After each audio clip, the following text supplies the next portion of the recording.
Hey guys, welcome to this episode of the Hour of Hungry. If you're new here, I am the host, Big Hungry. I just bring people on. We talk about God, we talk about our relationships, and just anything that sparks our interest. But today, this week, our guest is Aidan. Hello. Aidan, I've known for a little over a year now. He's one of my best friends. And we're just going to talk about his journey and his walk with Christ and see where that's landed him in present day. All right, so if you don't mind, I'll pray us in. Dear Lord, I just thank you for this day. I thank you for this time that we get to spend together as brothers. And I just pray that as the day continues and as this episode goes on, that we will just honor and glorify you and make it known that you are our priority.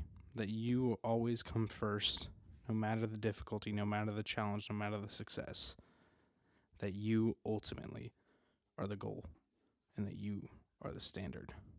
In your name I pray. Amen. All right. So, when did you first... I don't want to say have your first experience with God, because I feel like a lot of people's first experience with God is not when they accepted him into their life. So when was when did you accept Jesus as your Lord and Savior? It was my junior year of high school. Okay. I don't know why I was going to ask what year. It was a few years ago. No, I thought you meant middle school, like junior high.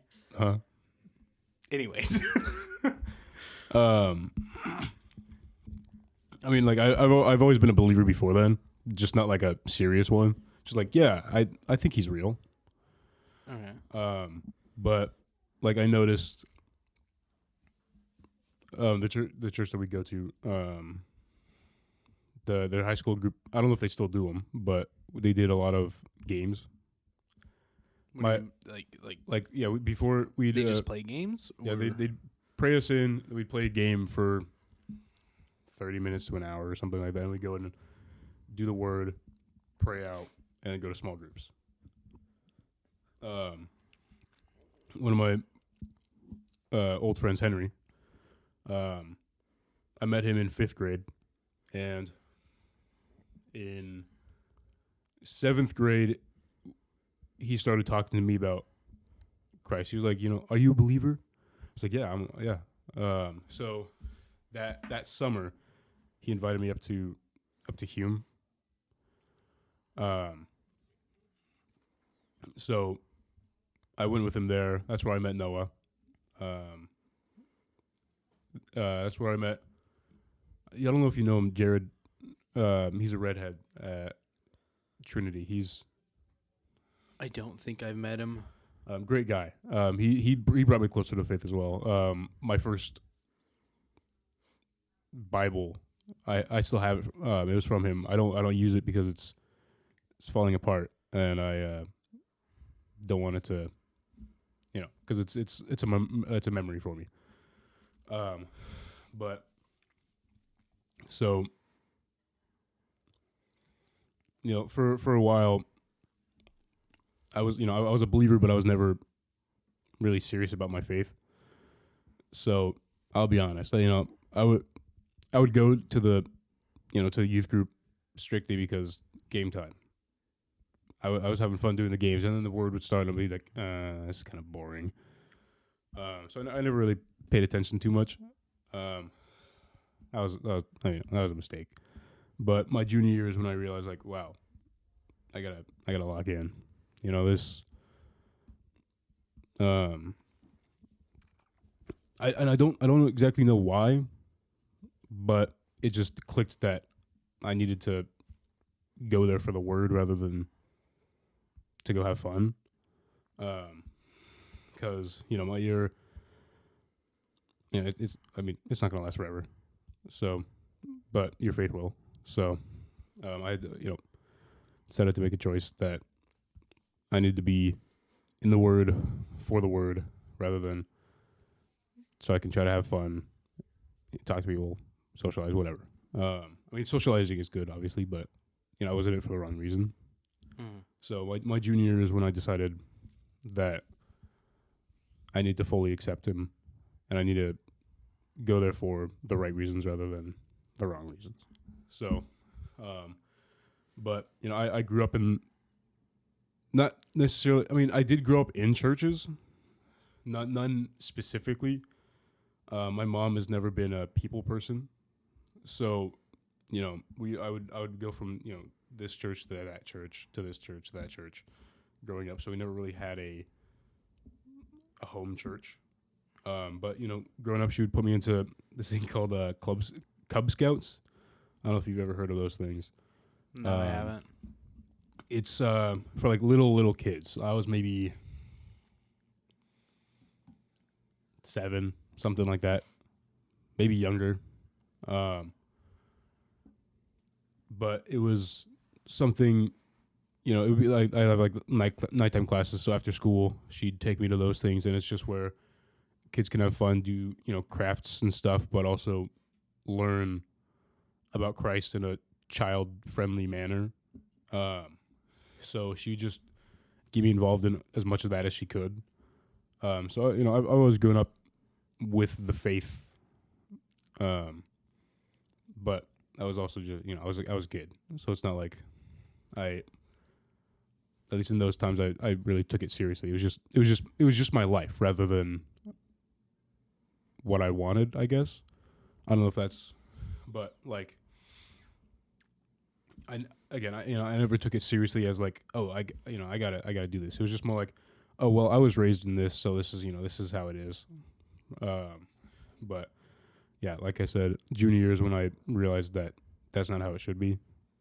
So, I've had my ups and downs in my faith a lot. Some of which you've been there for. And but just growing in my faith as I go. Currently fighting a pretty heavy battle. So 1 week and a day is what it's been.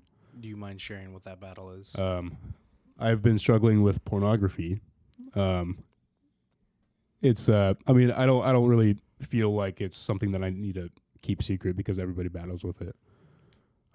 But yeah, so I fell back into it, and I'm now a week and a day clean.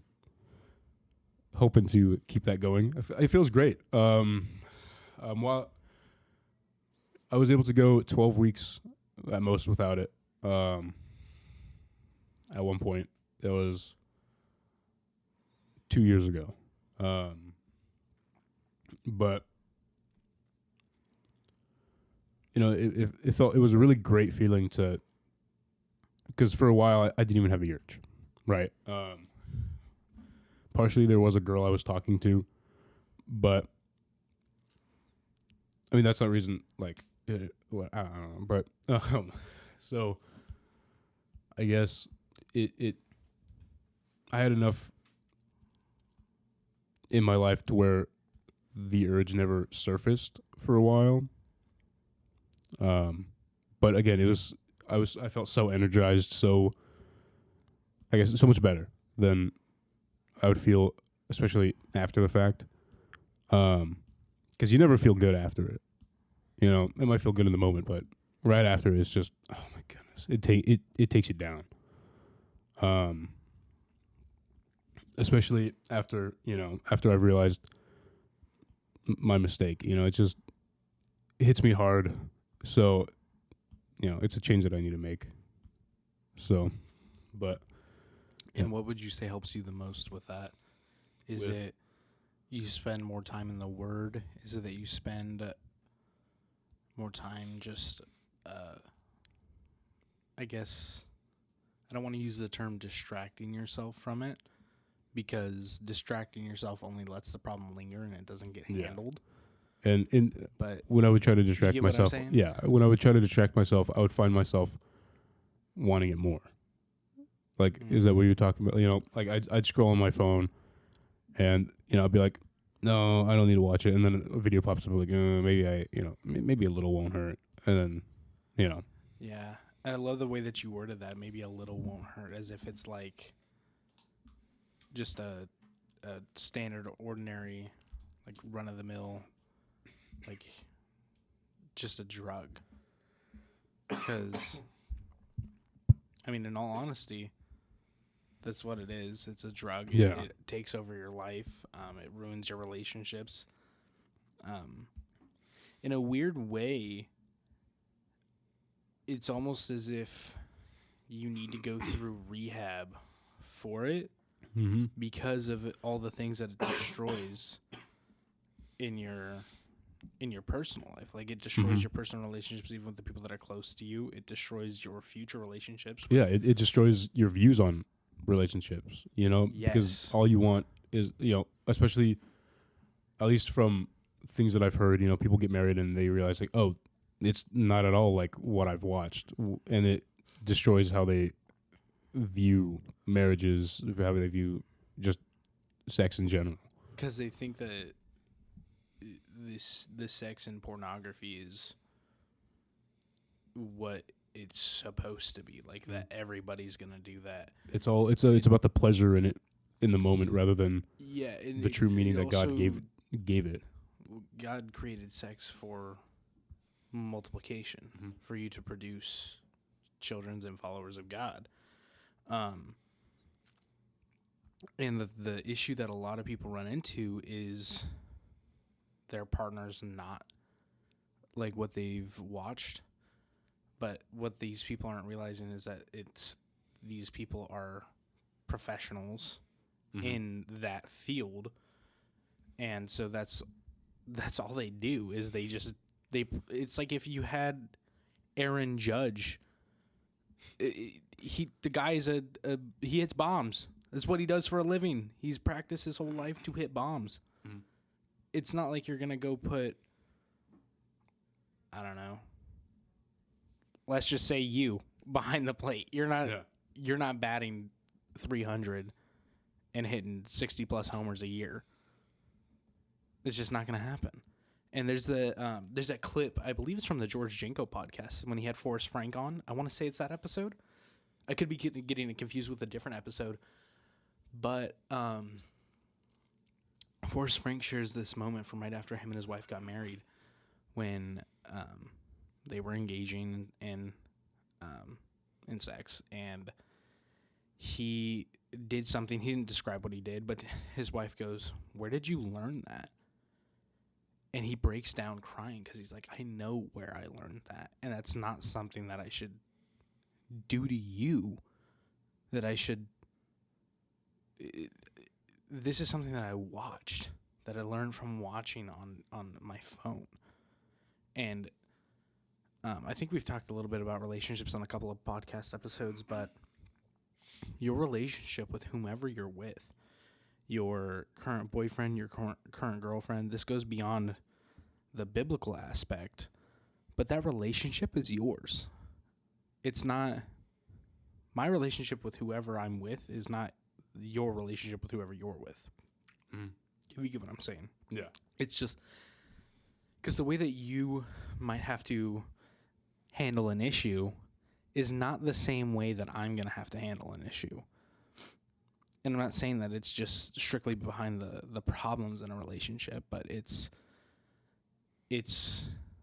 just in general, the way that, like, everybody has their own tastes, their own interests. So why would we think that there's a textbook cookie cutter answer to the way you should approach a relationship? Like, yeah, obviously there's the design that God has for us, and that's to keep him at the center and to rely on him in the times of struggle, the times of praise, and all of that. But it's not cut and dry, hey, what works for you and your spouse is going to work for me and my spouse, or whatever worked for your parents is going to work for me. Everybody's relationship is different. And I think that, I don't know how to properly phrase what I'm trying to say, but like society now, it's like, there's obviously the standard of like, oh, we're together, we love each other. If we love each other, we should have sex outside of marriage. Because, like, if this relationship goes well anyways, we're going to get married. So why not do it now? Mm-hmm. Which I think is such a weird way to, like, I get where they're coming from. I've been in that situation. Not me myself, but I know of people who've. Right. It's like, I get where they're coming from, where they're like, oh, well, if we're going to get married eventually, we might as well do it now. Because, like, what's the difference between now and then? The difference between now and then is you're not married. Exactly. God specifically tells you to wait for marriage. And if you're not married yet. Sex outside of wedlock is sin. Mm-hmm. It's just point blank. So it's like, there was I recently binged The Big Bang Theory. Right. It was like one of my favorite childhood shows, and I just finished it last week. But in the last season, they give one of the main characters, Raj, a girlfriend that initially it was set up by his parents because he comes from India. So like in the Indian tradition of like having an arranged marriage.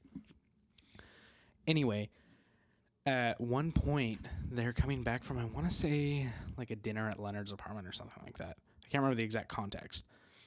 But his girlfriend, Anu, goes, I think we should have sex. And he, of course, being like the socially awkward guy he is, he freaks out, whatever, almost crashes the car. But she goes, yeah, I think we should. It'd be good for us to see if we're compatible before we get married. And I that's one part of like the societal story of love before marriage. What does that mean? How are you're a dude and you're a girl. Sounds compatible to me. Like, what does that even... I'm not asking you to get into the details of that. Well, could that also be, like, based off of, porn? Maybe? I think the idea of... Because it also doesn't affect just men. Right, it's a problem on both sides of the spectrum. So the whole compatibility thing might be like, what they've seen, whatever, and what they've right, but that I can't say that I understand it. Yeah, maybe it's because we're looking at it from such a inside the box point of view. Because like we're coming from a Christian viewpoint on this topic. Like I had a conversation with my coworker. She used to be a Christian but left the church because she found her queerness. So that's she listens to the podcast now, so I'm not gonna say who she is. Okay. But me and her had a great conversation about. You said, what did you say that she? She said she found her queerness. Okay. Which I didn't pry. And she was a Christian before that? She was raised in the church. She was a Christian. Okay. But the church that she went to just no bueno. I mean, and sometimes it's like that. You just have to find one that. There's one that there are churches that teach false doctrines. Care to elaborate, please? Like the way that they teach things has more of an earthlier view than a godly Christian view. Okay. And they like the way that they teach things is more to benefit themselves in a what they see as a godly way versus what benefits them in an actual godly way. Interesting. Did they ever give like examples on that, or what? Like it might have been our church. Whoa. That was talking about it. It was either talking about different churches. Yeah. Okay. I was like, I never heard our pastors remotely. No. It was either that or one of the churches I've gone to in the past that was talking about looking out for churches that teach false doctrines. Oh, I remember this. Yes, it was our church that talked about it. Okay. Yeah. Okay. Yeah. I do remember this. I don't remember what example they used. I don't either. But what's that one church that you always talk about? Are you talking about the Sparkle Creek? Yeah. Yeah. No, that church straight up just doesn't false follow. doctrine. Absolutely false. I don't even know if you can count that. No, but like it's That's stuff like that it's where a it's fictional novel that they're reading yeah, out of. but it's For- what hold what on. Just okay, go for it. for context, I saw this post like a year ago of this church that it has a female pastor, and I don't remember the exact Sparkle Creed, like the whole thing. You can look it up on YouTube if you want to look at it. It's called the Sparkle Creed, and part of the Sparkle Creed is that what do they call it? A non-binary god that wears a fabulous tunic and has two dads. It's awful. It's genuinely just terrible. It's not something you should put your faith into. I want to, like, because I think Bryce Crawford went to it. If I'm not mistaken, I think it's the same church, and all he wore was a "I Love Jesus" shirt. No cameras, no nothing. They kicked him out. I just kind of want to go and like walk in with like one of these shirts. Like, where is it? Fantastic question.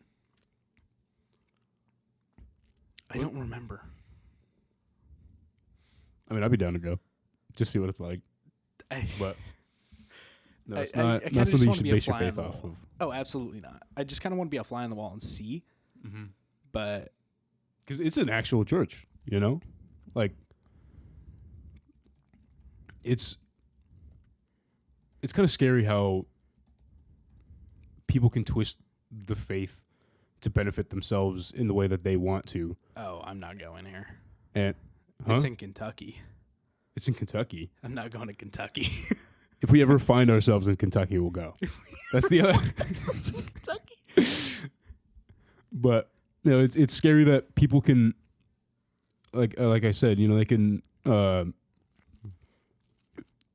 teach the word that'll benefit them in the way that they want to, and people will believe it because they hear what they something that'll benefit them. You know, does that make sense?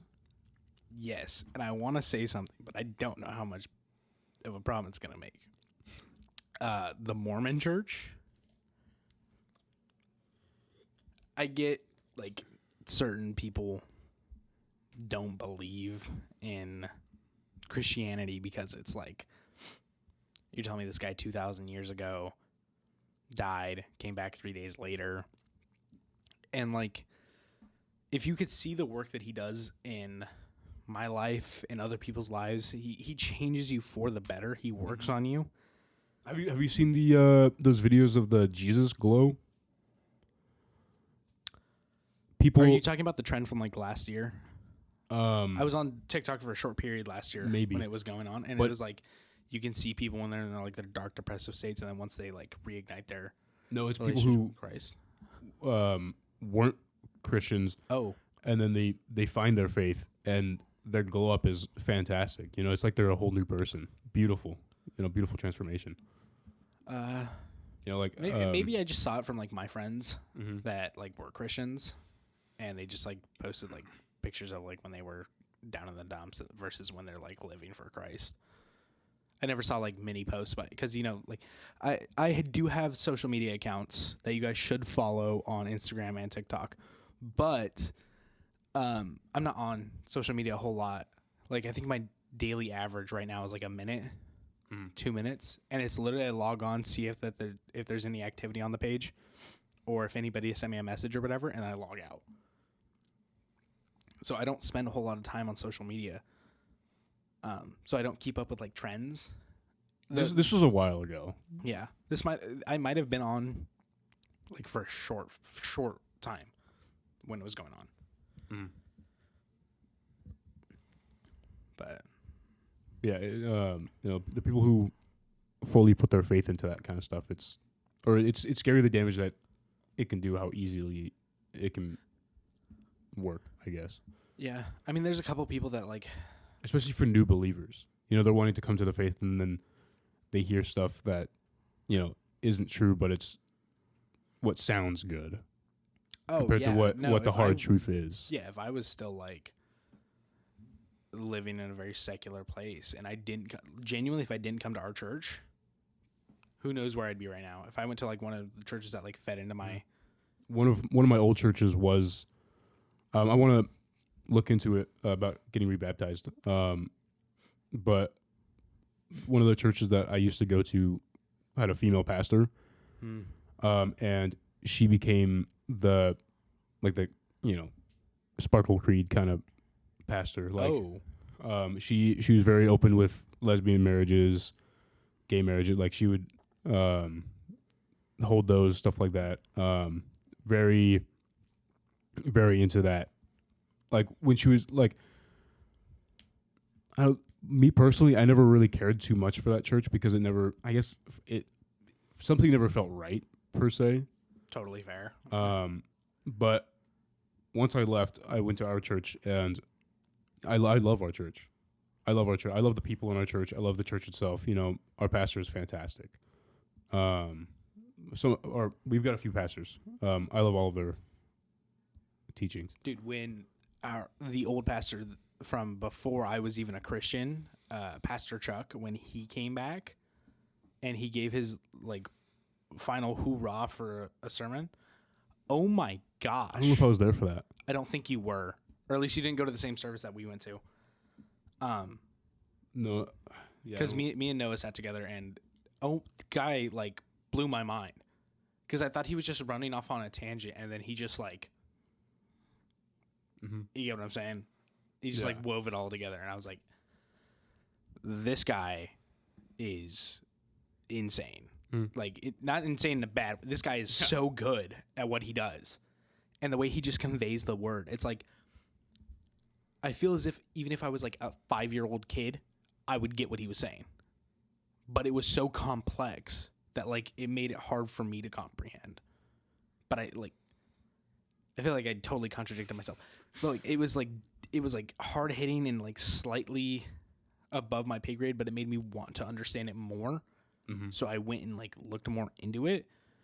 But it was also easy enough that if I was like a 5-year-old kid, I could just get it. Even if I was wanting to play with my fire trucks or whatever instead of being attentive to the service. Yeah. But he's fantastic. I oh my gosh, I wish he would come back. Like not to take over for our current pastor. Our other pastor just came back from his sabbatical. I think he's doing the sermon tomorrow. Oh, yeah. Okay, that's exciting. Yeah. Apparently he's bald. Okay. This is what I was told. Oh, well. We'll see. We'll see. But yeah, no, our church is so, oh my gosh, it's, everybody wants it to be the most accurate it can be. And the way that they do it when you start attending the church and you want to become a member, you have to go through a membership class to truly understand what it means to be a member there. And part of it is that they discuss it's not up to the elders, the deacons, the leaders there, even just up to the pastors.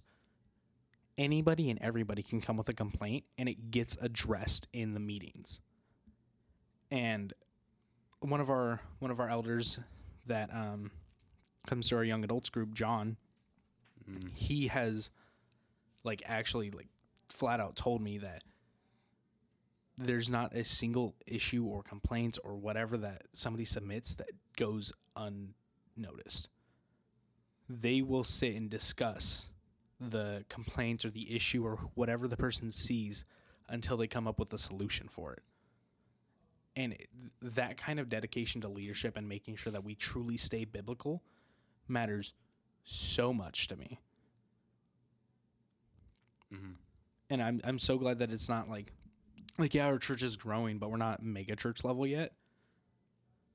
I'm so glad that they try to keep it feeling as if it's like a block, like just a neighborhood block that everybody comes together and they get to just be together. And everybody feels like they're family. Yeah, and when I say, I've multiple times thought about like moving. Not that I'm in a spot to move, but like the idea of moving away somewhere. But it always goes back to our church.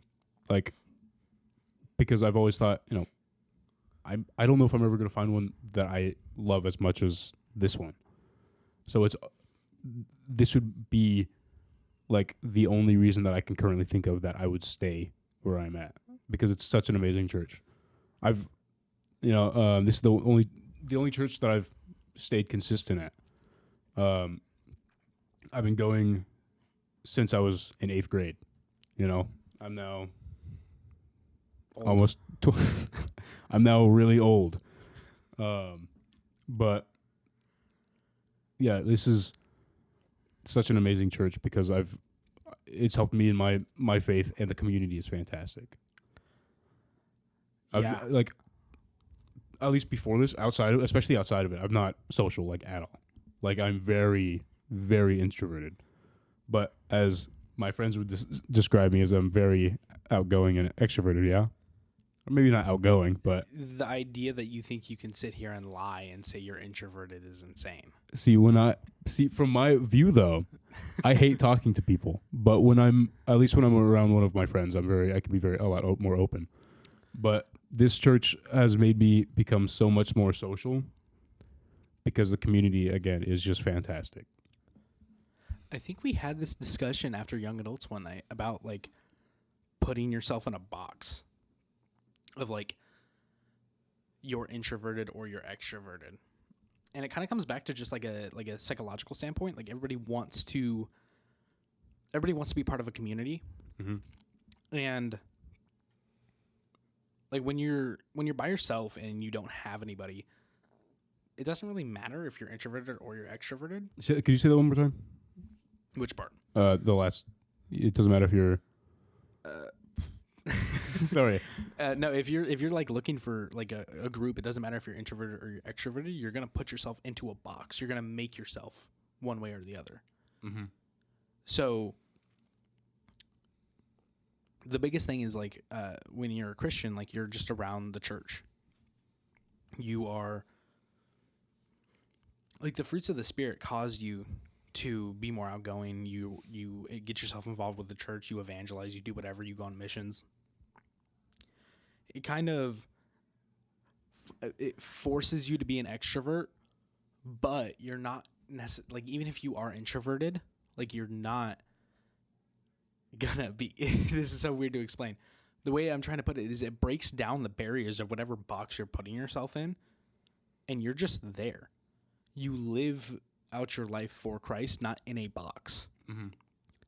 Because to be introverted and not want to talk to people goes directly against what the Bible says. We're to be fishers of men, to go and spread the gospel. So to even like want to be introverted as a Christian goes against God's teaching. Like, yeah, and I have that want to talk to people, but it's always, I guess I get scared. But I've been doing a lot better recently. Like, I go to the gym pretty much every day. And I've started to, there are a few people that I go, I'll go, I'll see them, and be like, hey, what's up, dude? I'll start talking to people. And I've started to get to know more and more people at my gym, to where, they'll walk up to me, say hi, or I'll walk up to them and say hi, and we'll have, conversations. But before then, it's to myself, very, very much to myself. But I've been getting a lot more open and comfortable. I've even started, like, I guess going out and doing things where it's just me. I used to hate going out if it was just me. I wanted somebody else to be there, like, now I'll go and, like, it's kind of, I guess, on the lower end of what I could be doing.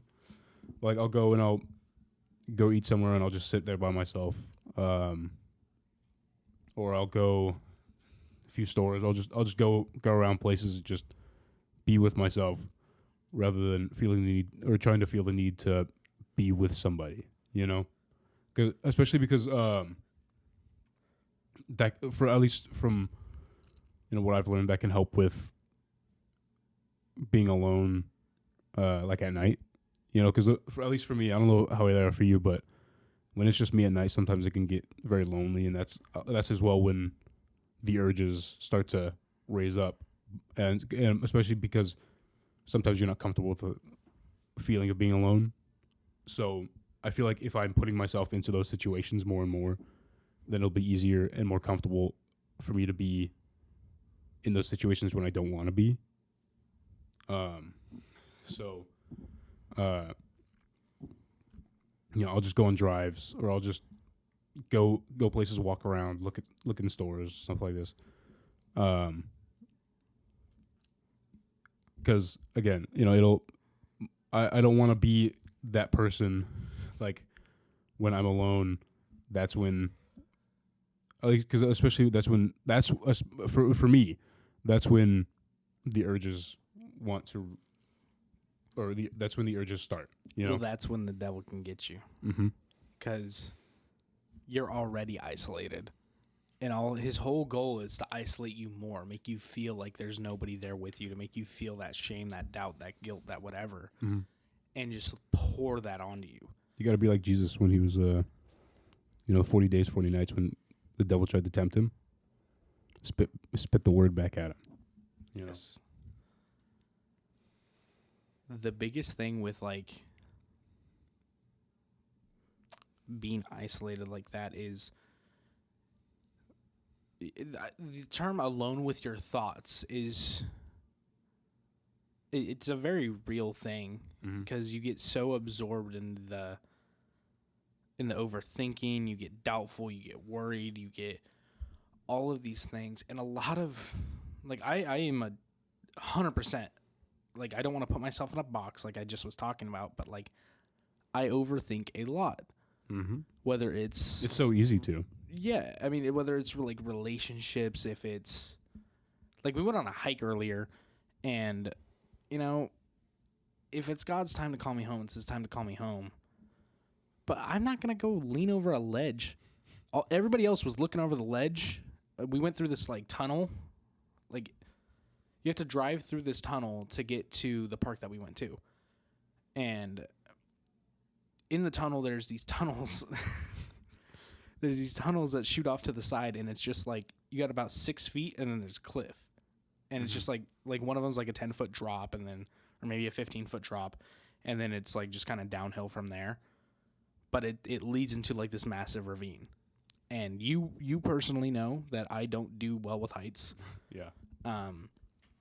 I hate heights.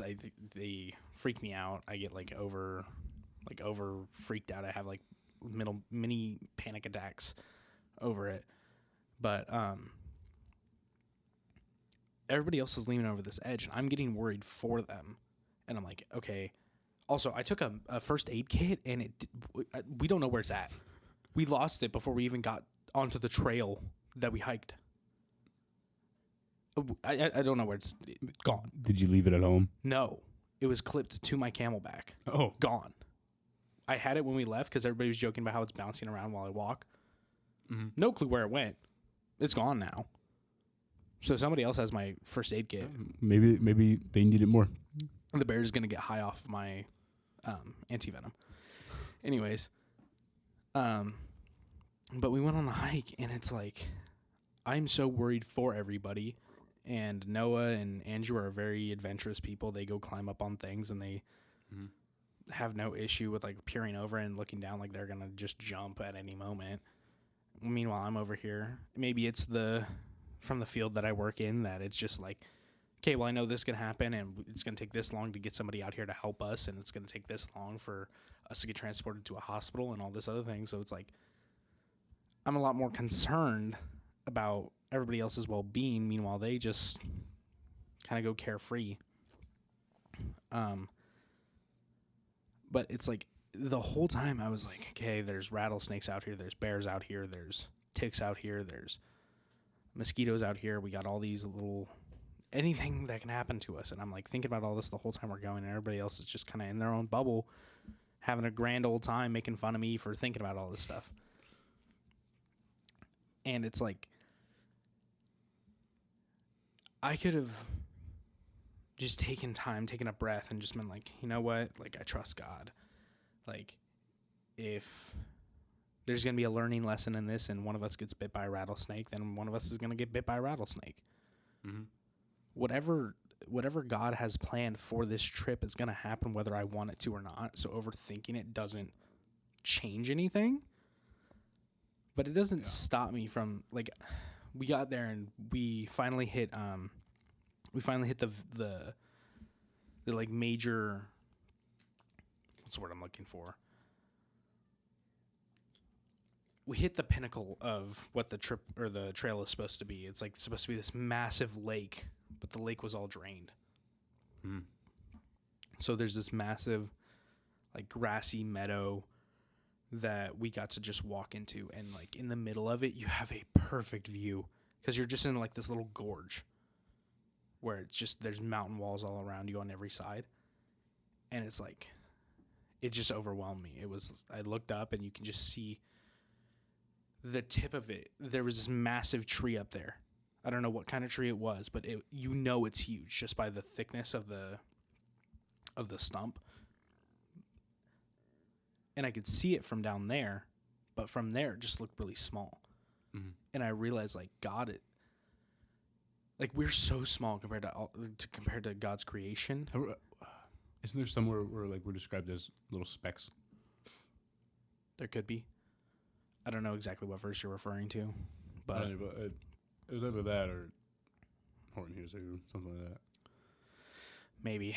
But I know that,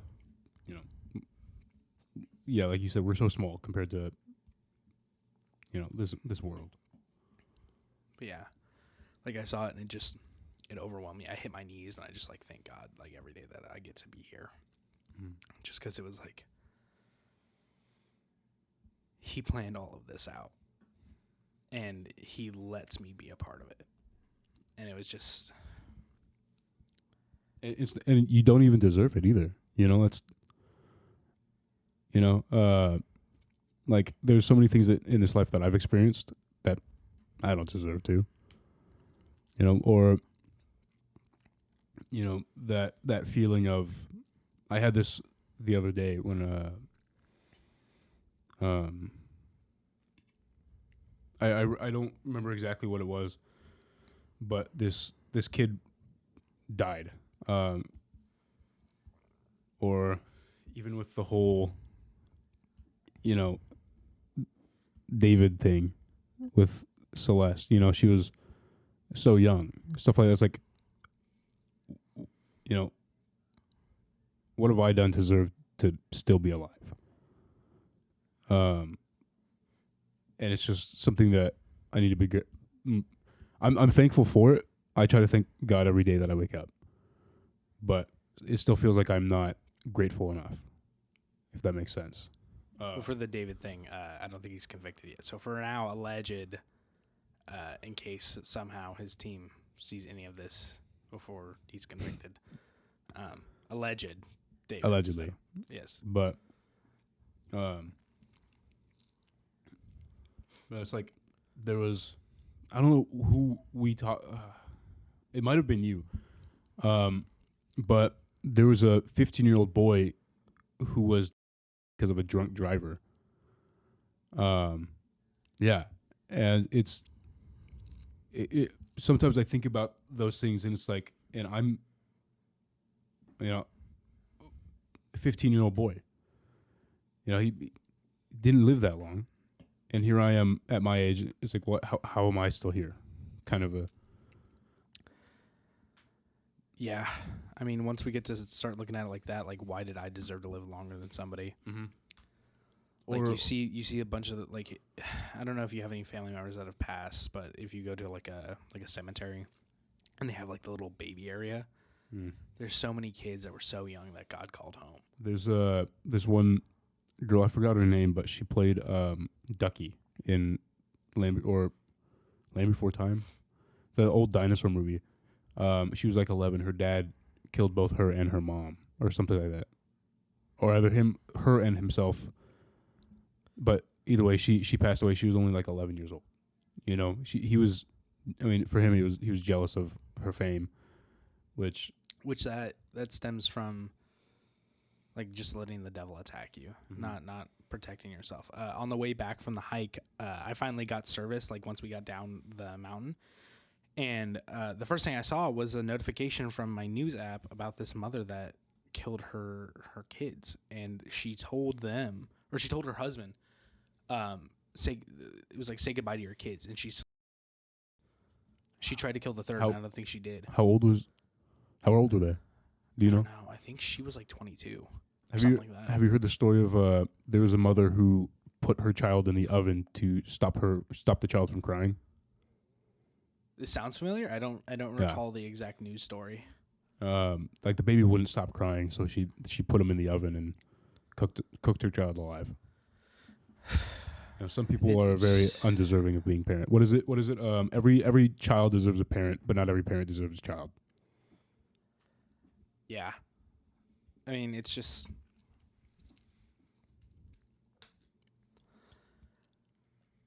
There's so many ways that the devil can access you. Mm-hmm. And it's so... What's the word? How do I even word this? It's so unfortunate that so many people get to experience things just from what the devil tells them and the lies that they believe that he tells them. Because I mean, there really is that, the graphic of the angel and the devil on the shoulder. Yeah. It's just so many people, because the devil on their shoulder shows them a good time for a short period, that they're like that analogy we've talked about before. The fence. Oh yes, yeah. I love that one. Who? I think it's one of our pastors that talks about it all the time. It's like there's God on one side and there's the devil on the other, and they both tell you to come onto their side of the fence.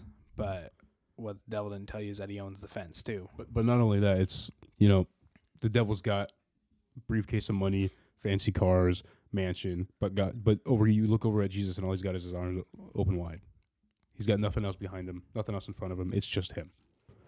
And I think that's also a great picture, just to show that you need nothing but God. If you've got God, you've got everything you could ever need. Yeah. But yeah, with the story, you can't choose both. And a lot of people think that they can. Yeah. Oh my gosh, what is there's a song I was listening to recently, and it was essentially talking about you're in church on Sunday, but Saturday night you were at the club or something like that. I cannot remember.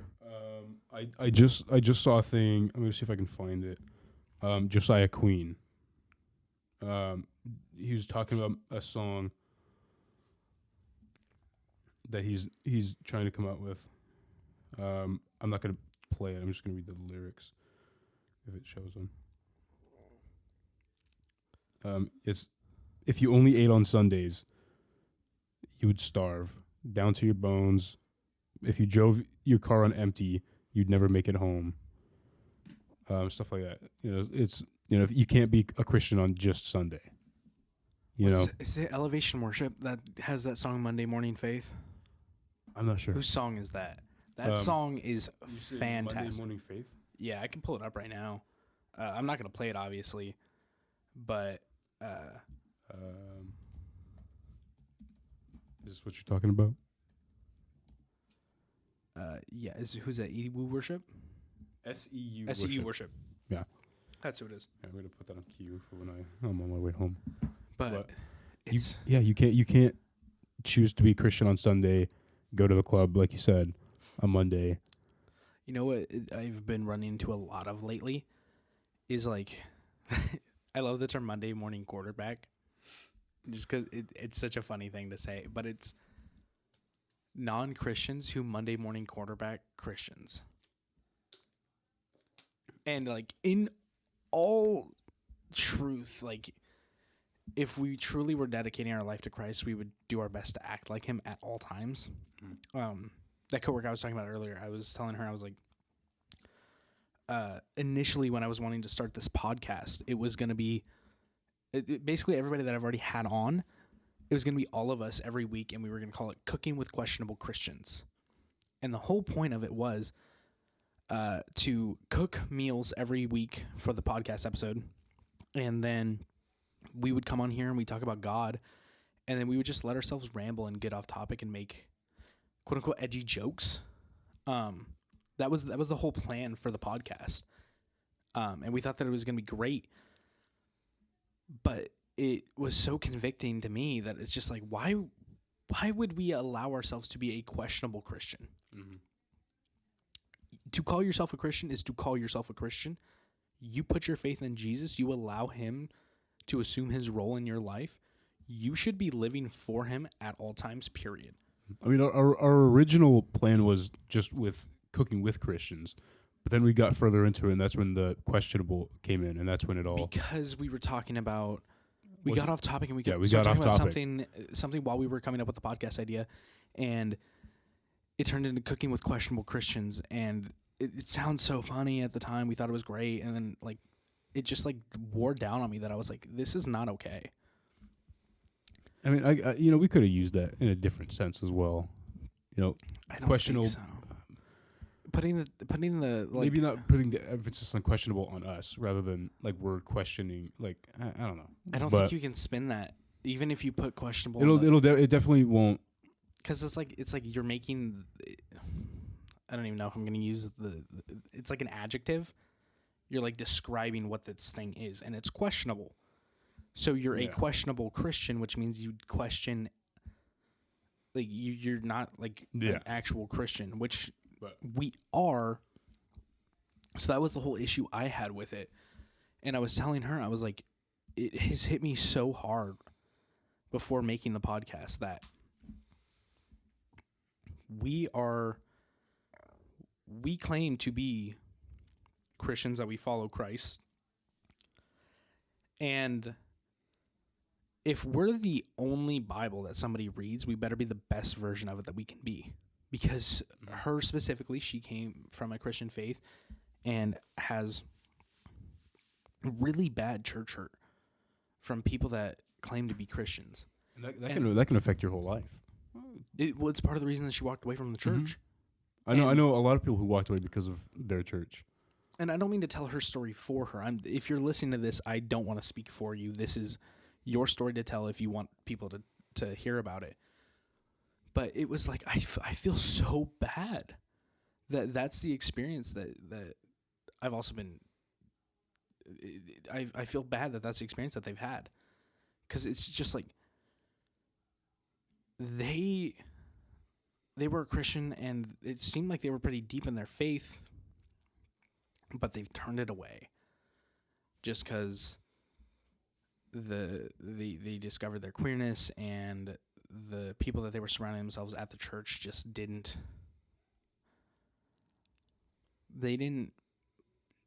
act out the gospel the way that it should be acted out.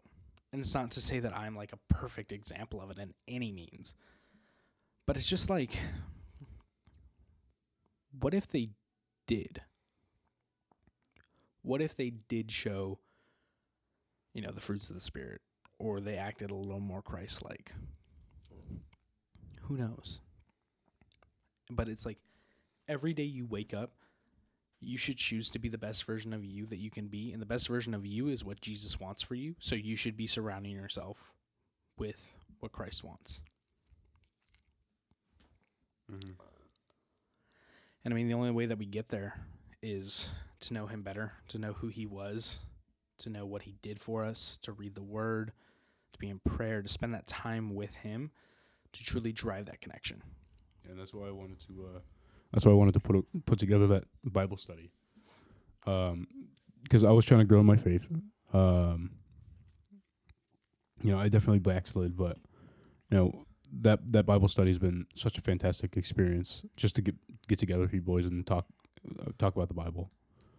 And I mean, I know we get off topic, and as brothers in Christ, we've talked about it, but I definitely think we should keep each other accountable in those times. If we get on topic, we need to be able to be like, hey, this is something we should save for after Bible study, Or even like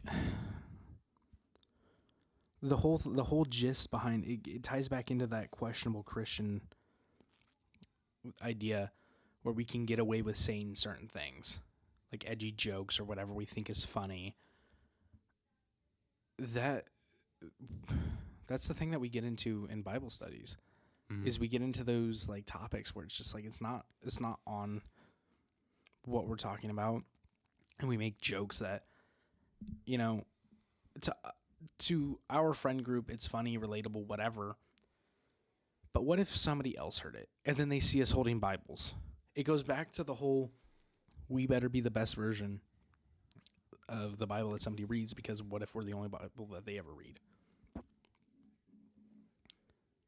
We have a duty as Christians to uphold the standard on earth that Christ established. And when we make those jokes, even if nobody else is listening, God's always there. He sees it, and we're supposed to be a reflection of his character. And if we're a poor reflection, then how are they going to think about what if somebody's just passing by and they hear us and like, what if they're like wanting to get into the faith and that's what they see? They've been feeling that pull from Christ, and they were like, you know what, God, just show me a sign. And, you know, maybe it was like I'm going to just use this as an example because we spend a lot of time downtown where there's bars, but we go to the Christian coffee joint down there. What if as we're leaving from our Bible study, you know, you and I both wear a lot of like Christian apparel, faith over fear shirts, trust God's plan, whatever it may be. We wear a lot of this apparel that openly shows that we follow Jesus. What if this person struggles with alcohol and they're just like, you know what, God, just show me a sign, and they're just going to drown their worries with a bottle. And all they see is us leaving, and it's us making jokes that aren't reflective of Christ's character. And we're holding Bibles, and we're holding we wear cross necklaces, and we wear these shirts, and they see that and they're like, that's what it means to be a Christian. Then that's not for me. If that's what it means to follow Jesus, that's not for me. And we've made Christ look poor because we've wanted to gratify our own flesh. Because, oh, ha, ha, ha, I get the group laughing. But I could have just ruined that person's whole experience with Jesus forever because I wanted to make you guys laugh. That's been weighing heavy on me for I don't know how long, but it's been a while that I'm just like, why are we still, like, we even had a talk about this weeks ago after one of our Bible studies, that we need to cut back on those kinds of jokes, that we need to realize that we can speak death or life into the world, and why are we speaking death? And we can still laugh and make people, or we can still joke around and make people laugh without it being condemning to God, you know? Like, we can still have a great time without those blasphemous jokes, you know? Like, why do we choose to make jokes that can destroy the image of God? But it also hold on. I had a thought. I'm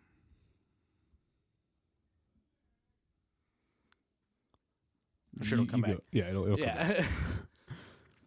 But it's not even just something that's blasphemous to God. It's I remember it.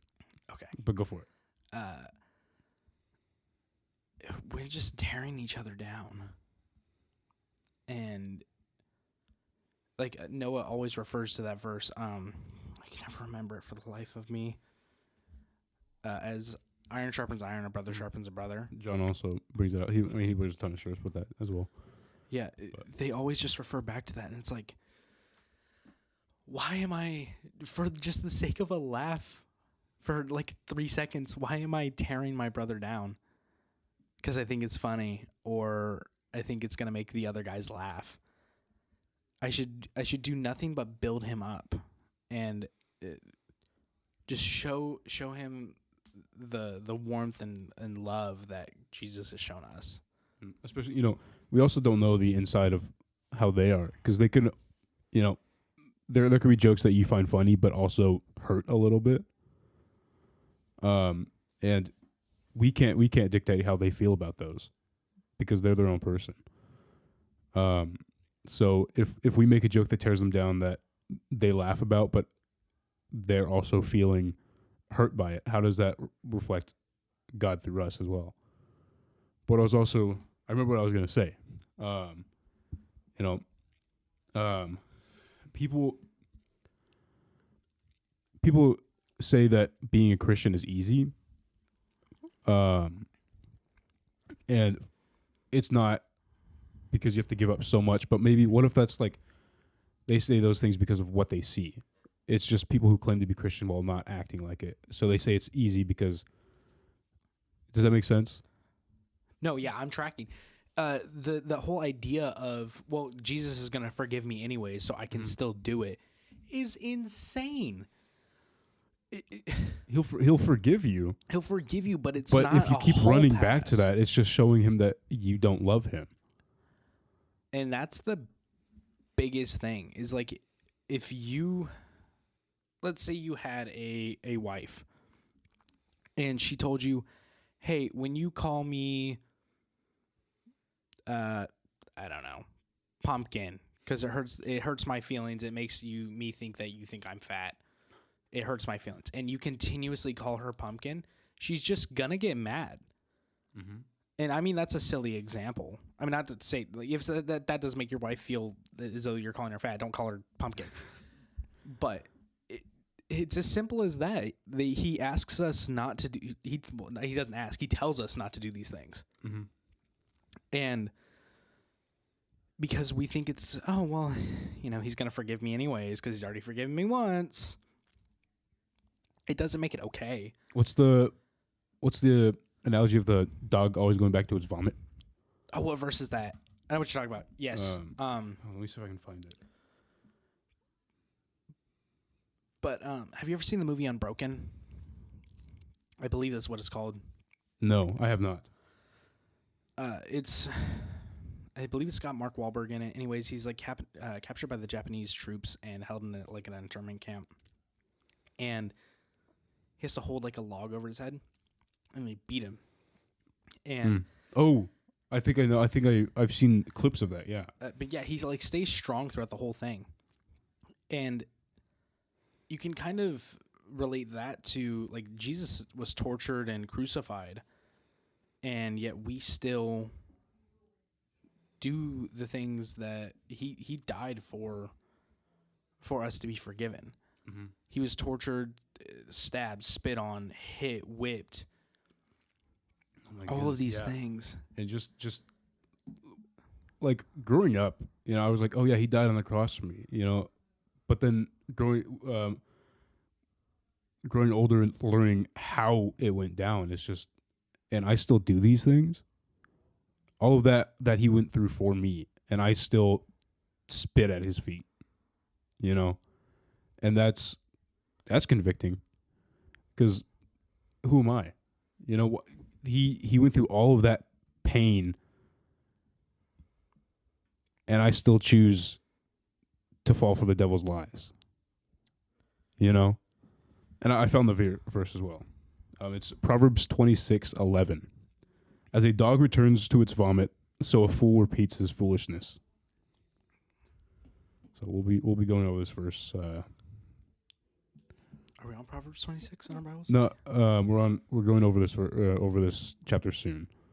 We can go over it anyways tonight. Yeah, it's we're on 14, I believe. I think we went over 13 last week. 12 I and 13. want to say it's 14. Yeah, I think we went over 12 and 13 last week. I don't know. I'll have to pull it up. But I think it's 14 though. Yeah, in our Bible study, we're currently going over Proverbs. Yeah, and I have made the overwhelming, and I'm kind of regretting my decision, because now it means I have to. I mean, it's not a bad thing. I have to do research into it and actually know what I'm talking about. But I requested after we finish Proverbs to do Revelation.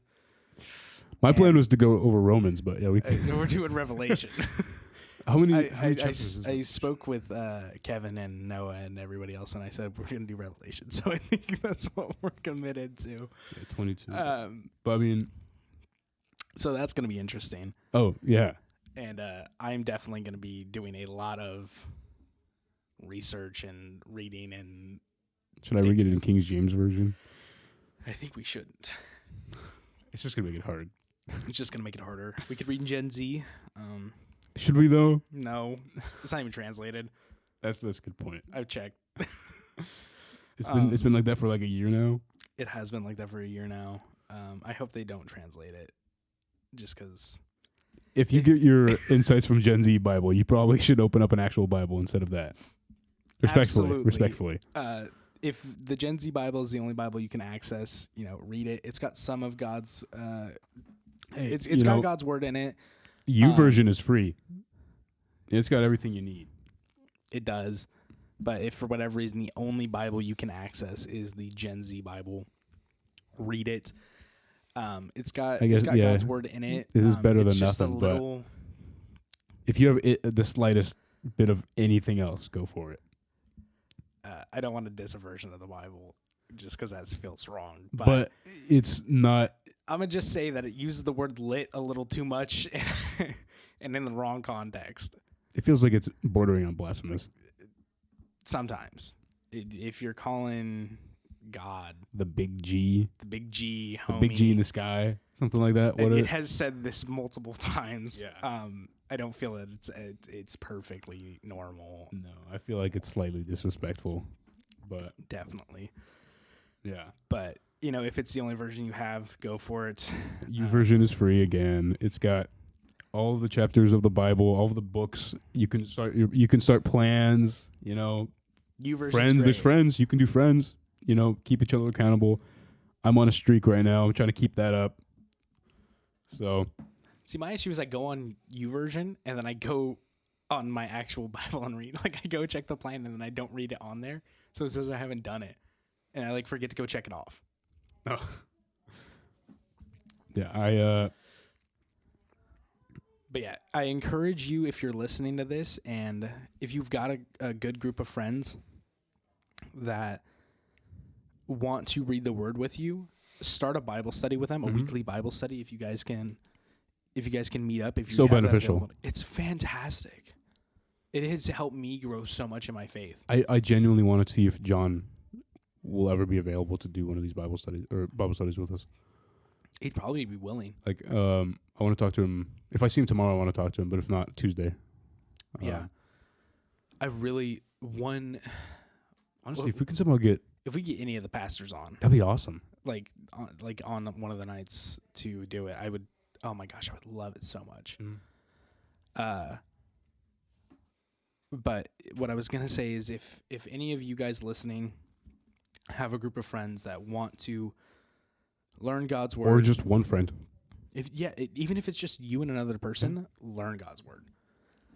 If you have one friend and they're not Christian, maybe talk to them about it. But if you need somebody that you want to talk about God with, I love to talk about God. You guys can hit me up on my socials. I don't mind answering messages on there, just because it's not it takes 5 seconds out of my day. And I'm not saying that I'm a busy person, but I'm gonna find time. I will find time to respond. But yeah, if you just feel like you want to talk about God, feel free to hit me up. I believe it's at Hour of Hungry on Instagram, and at Walk with Ryan on TikTok. Find me on there. Hit me. Just send me a message. I mean, we can talk about God. I'm not the most knowledgeable person, obviously. Would you ever try to get to the point where you can accept calls if somebody wants to talk to you? Maybe do a separate podcast where you just take calls, answer people's questions, move on to the next person, answer their questions. You know what? I don't know about calls because I don't have I don't want to give out my number, but I don't want to give up well, you can, Discord, stuff like that. Maybe. But I don't know. I'd have to look into how other people do it. Yeah. And see how they take calls. But I could maybe I'll look into that. If people have questions, obviously the comments are turned on for everything, so you guys can leave comments. And if you don't have the answer to it, that's okay. They don't. If he doesn't have the answer for you, that doesn't mean you'll never find it. if I don't have the answer, I'm going to do my best to find it. If I can't think of it right off the rip, I will go find the answer. Just because I hate having a question and not having it answered, like, personally. Like, it's not like I take it personal if somebody doesn't have an answer for me. Mhm. But if I have a question that I think is dire and I can't get an answer to it, like, I'll do my own research to find it. So I don't want anybody that has a question for them to feel like I'm ignoring them either. So yeah, maybe I'll look into like opening like whatever we use at young adults, like the Yeah. whatever that's called. We have we've been going over a marriage series, and at the end of every message, we do a Q&A after. It's So actually, everybody it's actually gets really nice. Yeah, it's been great. Yeah. They get the chance to all of the young adults that attend. They get the chance to ask questions, and Some of the questions are like that's a good question. it's like I have a question and I go to ask it, and there's better questions, and I would rather hear somebody else's question get answered. Mm-hmm. So it's like it's so helpful. So maybe I'll look into that, and I don't know, maybe open up that. But I don't know. I'll have to see. That'll be cool. something for the future. Yeah. Like if for whatever reason We're just starting. So are you just starting? So there's a lot of places to grow in eventually. Yeah, like if the audience gets a little bit bigger or whatever. I mean, even now, like just the people that watch this stuff now, like I'm cool with answering questions that they have. Mm-hmm. But yeah, so I'll go ahead and pray us out. Can I read the verse of the day real quick? What is the verse of the day? This is an NLT version. It is Mark 11 verse 24. I tell you, you can pray for anything, and if you believe that you've received it, it will be yours. I like that. Well, with that, we'll go ahead and pray us out. Thank you for having me, by the way. Of course. Glad to have you here. All right. Dear Lord, I just thank you for this time that we've gotten to spend together, Lord. I thank you that you allowed Aidan to get here safely. And I thank you that everybody that is listening to this has the opportunity to. That they get to hear your followers, your disciples, just talk about your word. That we get to truly be just truly enveloped by what you say. That knowing that your word is true and that it will apply to our lives and allow us to grow. I thank you for everything that you've ever given us. I thank you for the time that we have left on your glorious earth until we go and meet you in your even more glorious heaven. Lord, I thank you for everybody that got to listen to this, that everybody that is involved with this, that we can just spread your word and help others come to you. Maybe they will hear your call through this, or maybe they'll just get the spark that will light their flame that burns for you and for your glory. I pray all this in your mighty and matchless name. Amen. Amen. What a wonderful time. Yeah, it's been great. Actually, Aidan was supposed to be the first guest on here, but that episode got corrupted. So we had to. It's been a while, but we finally made it work. We made it work. Yes. But just want to thank everybody who listens to this podcast as well, and hope everybody has a blessed day. Yeah. Go be the church. Go be the church.